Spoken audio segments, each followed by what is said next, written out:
What is up, YouTube? It's the Uncouth Truth coming at you from the semi-frozen state of Florida right now, getting a healthy dose of some of that global warming. But today I've got a instructional video for you. Today I'm going to be showing you how to completely strip and disassemble the bolt of a CZ Scorpion. We're going to be stripping all the guts out of this bad boy right here, and we're going to be putting it into our new upgraded bolts from Nexus Firearms. I discussed in a previous video some of the issues of the OEM bolt that this remedies, so if you're curious about it, I'll go ahead and drop a link in the comments, but we're gonna go dive right into it. So let me position the camera right here where you can see. All right, a couple of things that you're gonna need. You're gonna need a roll of tape, or you can use one of those little pin blocks if you happen to spend the money on it, but roll of tape works just fine. You're also going to need a 1/16 punch. Also, you will need, if you have a bunch of Allen keys, for the purposes of this 1/8 punch, a similar sized Allen key should work just fine, but I prefer to use the 1/8 punch just because I happen to have one. Now, also, you will need a roll pin starter punch. I can't remember the exact size, but these usually come in packs, so these are super helpful. And also, you will need either a paper clip, but because I do not have a paper clip, I'm going to use this sunglass repair kit little flathead. This will work just fine, and I'm going to show you in just a second what this does. Let me get you a little bit closer. All right, let's go ahead and get started. Okay, first thing that we're going to do, we're going to remove the recoil rod and spring. So in order to do that, we're going to have to compress this. Just be sure that when you're doing that you don't put too much tension right here on the bottom, because this is plastic, this will break. But more or less, I find the easiest way to do it is just push down like here on the table, and you'll notice right here at the bottom, there's a little hole. Just stick this through it, just like so, and it'll hold it right open for you, just like that. You can use this, or you can use your, your paper clip. All right, let's go ahead and position it right there on the roll of tape. And there is a roll pin there right here that needs to come out in order to remove this and subsequently the entire assembly. All right. I'm also gonna be using my handy dandy striking device. All right. My electronics resetter. Let's go ahead and drive that one out. Okay, also probably should have thought of this beforehand, but it helps to have a white cloth underneath here. For the life of me, I can't understand why a lot of these work mats come in black when you're working with black parts. But ideally just use a white bar cloth or something like that. That way these you can keep track of all your little black nitrided parts. All right, let's go ahead and yank this out. And this does take a strong pair of dick beaters to do, because that bad boy right there is a pain to get out, especially the first time you do it. It does pull out, I promise, but it's gonna take a little bit of work to get that bad boy out. So just twist it around if you need to, but it'll come out eventually. All right, now that we got that part off, let's go ahead and decompress it. And this is spring loaded, so make sure that you got a hold of that thing, because you'll shoot your eye out, kid. Yeah, shoot your eye out. All right, next thing that we're gonna do, we're gonna remove this extractor right here. And in order to do so, there is a pin that captures this extractor, and it runs from north to south on the bolt here. Keep in mind that this is not a pass-through pin, which means do not try to hammer this through the bottom of the bolt. It only goes in one way, and that's through the top. You will wreck your bolt if you're trying to hammer it on all the way through. It is tapered at the top. So what we're going to do is, there's a little hole here at the bottom of the bolt on the belly. We're going to push it straight through. It's easy enough to come out. Just make sure that you have your thumb over this extractor, because it is spring loaded right behind here. So that will pop out. All right. Let's go ahead and remove that. And we're going to remove the extractor and this. And we're going to come back up to the top here, because there is a part in here that needs to come out that even I didn't know about until it was pointed out to me. But there's actually a little sleeve that runs in here. And it's super easy to get out, but you will miss it. And it is actually not on the exploded diagram. Believe me, I looked actually at a buddy of mine tell me about it. It's like, hey, by the way, this thing exists, but you can use this to kind of pry it out of there. it's in there to the point where I can't even get, here we go. Now watch. Bam. Yeah. Most people don't know about that, including myself. But this right here floats right in the tail, and we're going to be putting that into the new one. All right, let me set that off to the side. Okay, now we need to, there is a little bushing that sits in here that traps your firing pin. All right, and there you'll notice that this hole right here, that's what you're going to be using in order to push it on out. But this bushing sits right below where your spring would.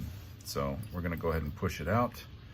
And also keep your thumb right behind this firing pin, because it may shoot out of there if you're not careful. But that's the bushing. There is no north or south end of it. Basically, whenever we go to insert this back in, either way it'll work. Let's go ahead and set that off to the side. And now we're going to go ahead and remove the firing pin. We're going to push down on this firing pin block, and out comes the firing pin and the spring. Okay, now there is a spring on the back side of this firing pin block, and it is very small, and you will lose it.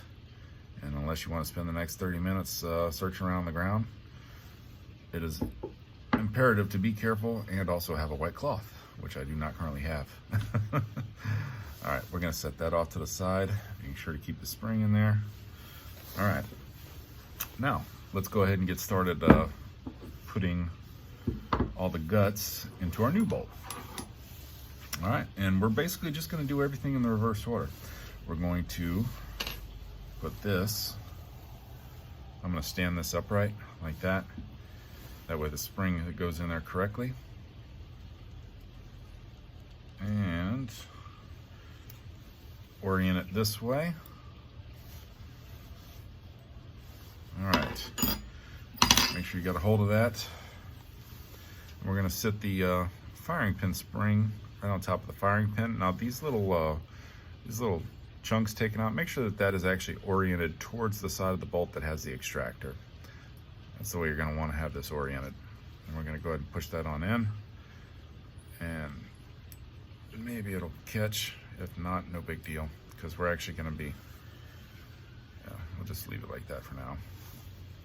We're going to be taking the little cam right there, bushing, whatever you want to call it, and we're going to go ahead and sit it where it should be, and we're going to go ahead and push this all the way in the firing pin as much as you can, and then try to tap that back in. And when it does, it will actually lock the firing pin in there. The cam pin will. There we go. All right. See, now our firing pin and this right here are both locked into place. Okay, next step, we're going to put the spring for our extractor back where it goes. And we're going to put our extractor right here on top of it. It's going to sit right on top of it. Now, this can be a pain in the butt, and this is why I like to use this 1/8 punch. This little hole right here, we're actually going to capture it with the 1/8 for now to hold that in place. Again, you can use just a similar size Allen key. Should do just fine to do that job. But basically, we're going to kind of wiggle this around until it captures it, just like that. All right. Now that we got that part done, we're going to take our sleeve and we're going to put it into the rear of the new one, and that just pops right in. Next step, we're going to go ahead and put our spring and our guide rod back in, hold it. We're going to capture it like so. Like I said, everything in reverse order. By the way, while I'm doing this, I did do a hardness check from the old bolt to the new, and this is actually where this is, by the way, this is super handy, this little roll pin starter, because it holds it in place to get it started. Just like that. Here we go. Now we're gonna tap that on in.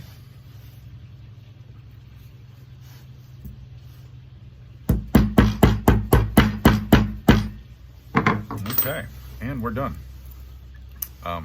Something I wanted to point out now that I got my hands on this though, I actually did a hardness test on the tail of both of these, believe it or not. Here we go. And I took my punch just to see what it would do. This is the OEM bolt, and it put a nice little divot in there. This one, however, it did not deform any of the metal, which is actually what we're looking for, because you can see right here, this is all chewed up and beat up, and it's been a problem in that it will at some point cause this not to function correctly. I've already discussed all that, but the new bolt is significantly harder. Now you can't really see it on here, but I'm going to put a photo of it right there of the comparison between the two, and as you can see, there's a pretty good bit of deformation in the OEM bolt versus the new upgraded bolt, which it took a little bit of the oxidation off the top, but outside of that, zero deformation whatsoever, indicating much stronger steel. In fact, it actually blunted the tip of this. But in any case, I hope you found this video informative, and if you have any other questions, by all means, drop a note in the comments. I'm more than to get back to you. You have a good day.